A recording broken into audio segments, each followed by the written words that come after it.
جن کا راہ حق میں صبر دیگر نبیوں اور رسولوں سے زیادہ ہے، اس لیے انہیں بطور خاص اولو العزم رسول کہا جاتا ہے۔ اور جب بھی اولو العزم رسول کہا جائے تو یہی 5 رسول مراد ہوتے ہیں۔ اور وہ کون کون سے ہیں؟ سب سے پہلے ہمارے آقا حضور صلی اللہ علیہ وسلم، یہ سب سے افضل ہے، پھر حضرت ابراہیم علیہ السلام، پھر حضرت موسیٰ، پھر حضرت عیسیٰ، پھر حضرت نوح علیہ السلام۔ قرآن کریم میں ان مقدس ہستیوں کا خاص طور پر ذکر کیا گیا۔ چنانچہ پارہ 21 سورہ احزاب کی آیت نمبر 7 میں اللہ پاک نے ارشاد فرمایا، ترجمہ کنز العرفان، اور اے محبوب یاد کرو جب ہم نے نبیوں سے ان کا عہد لیا اور تم سے اور نوح اور ابراہیم اور موسیٰ اور عیسیٰ بن مریم سے عہد لیا، اور ہم نے ان سب سے بڑا مضبوط عہد لیا۔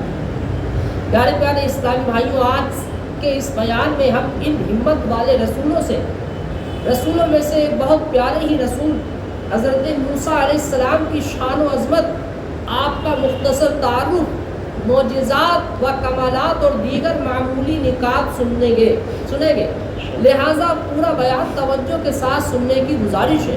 آئیے سب سے پہلے حضرت موسیٰ علیہ السلام کا تعارف سنتے ہیں، ان کا انٹروڈکشن جانتے ہیں، ان کے بارے میں کچھ جانتے ہیں۔ حضرت موسیٰ علیہ السلام کے والد کا نام عمران ہے۔ ان کے والد کا نام کیا ہے؟ عمران۔ آپ حضرت ابراہیم علیہ السلام کی اولاد میں سے ہیں۔ حضرت موسیٰ علیہ السلام حضرت یوسف علیہ السلام کے وصال سے 400 سال بعد اور حضرت ابراہیم علیہ السلام کے وصال سے 700 سال بعد پیدا ہوئے، یعنی ابراہیم علیہ السلام کا زمانہ کتنا گزرا؟ 700 ایئرس، اور یوسف علیہ السلام ان کا 400 سال۔ آپ نے 120 سال عمر پائی۔ حضرت موسیٰ علیہ السلام کی کل عمر کتنی رہی؟ 120 سال۔ حضرت موسیٰ علیہ السلام کی والدہ کا نام یوحانس ہے، اور آپ لاوا بن یعقوب کی نسل سے ہیں۔ اللہ پاک نے انہیں خواب یا فرشتے کے ذریعے یا ان کے دل میں یہ بات ڈال کر الہام فرمایا کہ تم حضرت موسیٰ علیہ السلام کو دودھ پلاؤ، پھر جب تجھے اس پر خوف ہو کہ پڑوسی واقف ہو گئے ہیں، وہ شکایت کریں گے اور فرعون اس کو قتل کرنے کے در پہ ہو جائے گا، تو بے خوف و خطر اسے مصر کے دریائے نیل میں ڈال دے گا، اور اس کے غرق ہو جانے اور ہلاک ہو جانے کا خطرہ اور اس کی جدائی کا غم نہ کر، بے شک ہم، یعنی اللہ نے فرمایا بے شک ہم اسے تیری طرف پھیر لائیں گے، یعنی دیکھیے، اور اسے رسولوں میں سے بنائیں گے۔ چنانچہ آپ رضی اللہ تعالی عنہ کچھ دن حضرت موسیٰ علیہ السلام کو دودھ پلاتی رہی۔ ان دنوں میں حضرت موسیٰ علیہ السلام نہ روئے، نہ ان کی گود میں کوئی حرکت کرتے، اور نہ آپ علیہ السلام کی بہن کے سوا اور کسی کو آپ کی پیدائش کی خبر تھی۔ جب حضرت موسیٰ علیہ السلام کی والدہ کو فرعون کی طرف سے خطرہ ہوا، وہ حضرت موسیٰ کو علیہ السلام کو ایک صندوق میں رکھ کر، جو خاص طور پر اس مقصد کے لیے بنایا گیا تھا، رات کے وقت دریائے نیل میں بہا دیا۔ آج اگر تھوڑی دیر کے لیے بچہ ہم سے دور ہو جائے، تو جن کی اولادیں ہیں انہیں پتا ہے، نیل میں، دریا نیل میں ڈال دینا کتنی بڑی مطلب ایک ہمت کی بات۔ دریا نیل سمندر سے کٹا ہوا ایک دریا ہے، کافی چوڑا ہے۔ مصر میں اس وقت جو بستی تھی وہ دریا نیل کے کنارے تھی، تو اس میں آپ نے بہا دیا۔ پیارے اسلامیوں، آپ جانتے ہیں کہ دریائے نیل میں تیرتا ہوا وہ مبارک صندوق جس میں حضرت موسیٰ علیہ السلام موجود تھے، وہ کس خوش قسمت ہستی کے حصے میں آیا؟ اللہ پاک کے کس پاکیزہ نبی علیہ السلام کا پیارا پیارا نام کس محترم ہستی نے رکھا، اور اس مبارک نام کا مطلب کیا ہے؟ آئیے سنتے ہیں۔ حضرت امام علاء الدین علی بن محمد خازن رحمۃ اللہ علیہ فرماتے ہیں، حضرت آسیہ رضی اللہ تعالی عنہا نے ان یعنی حضرت موسیٰ علیہ السلام کا نام رکھنے کے لیے کہا.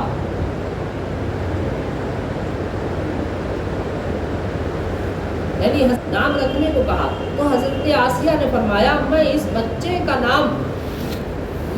بچے کا نام موسیٰ رکھا، چونکہ حضرت موسیٰ پانی اور درختوں کے درمیان پائے گئے تھے، اور قبطی زبان میں پانی کو منہ اور درخت کو سا کہتے ہیں، اسی لیے آپ کا یہ نام رکھا گیا.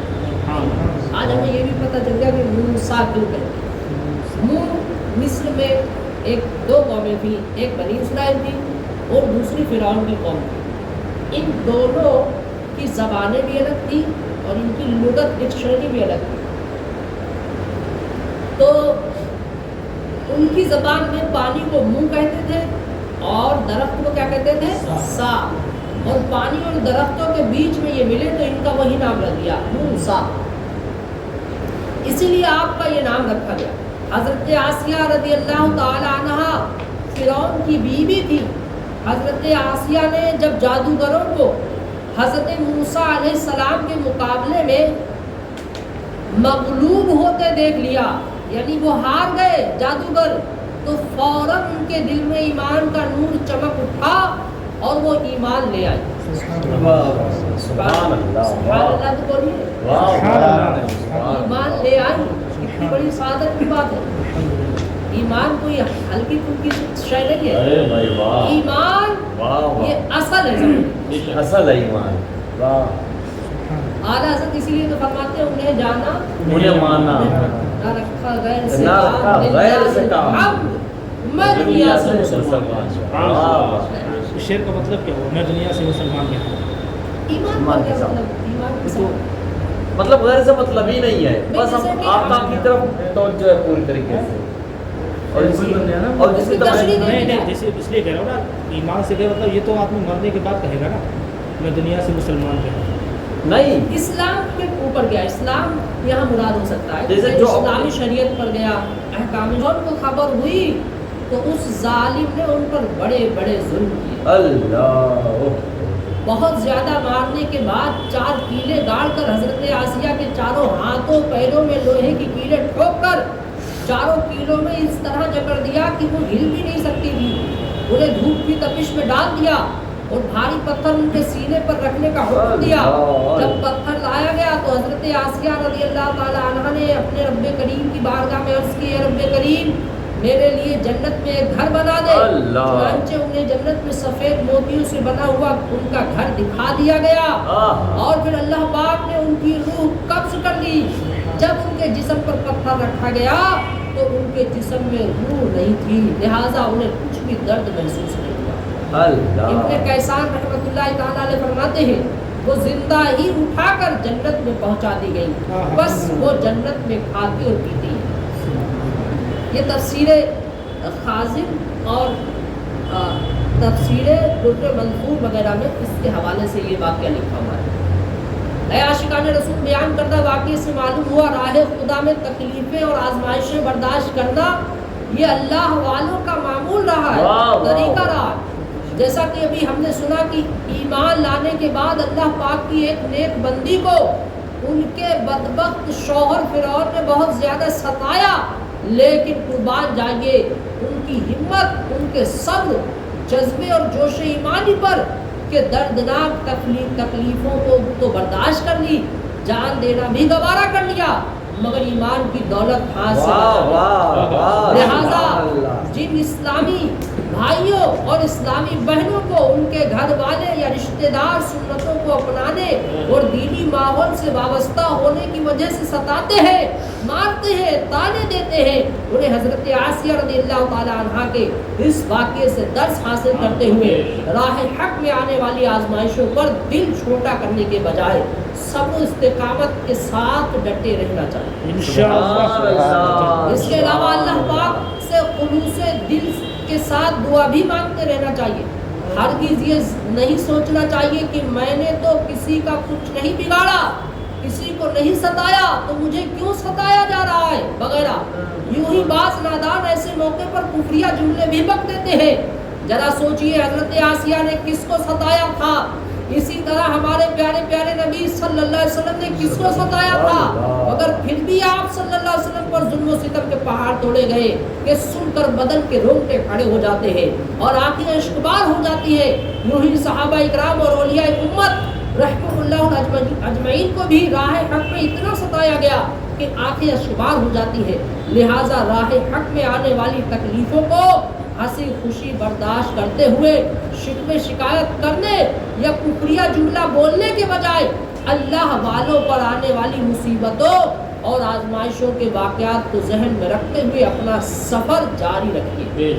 اللہ